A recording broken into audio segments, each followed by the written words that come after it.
মানকচু দিয়ে মাছের ঝোল খেতে আমার ভীষণই ভালো লাগে, তাই ভাবলাম আজকে আমি এই মানকচু গাছটা তুলে নিয়ে যাব।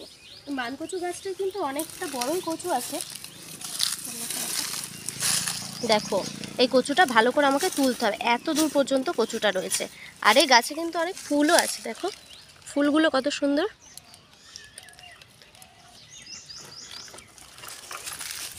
শুকনো পাতাগুলো ভেঙে নিয়ে আগে আমি,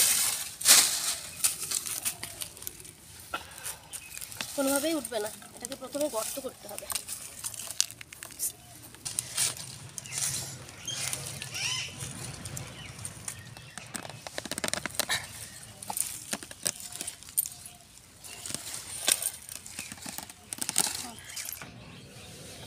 কচু গাছটা তোলা কিন্তু আমার কমপ্লিট হয়ে গেছে। দেখো কচুটা কিন্তু অনেক বড় আছে আর অনেক মোটাও আছে। তোমাদের কার কার কচু দিয়ে মাছের ঝোল খেতে ভালো লাগে আমাকে কিন্তু কমেন্টে অবশ্যই জানাবে।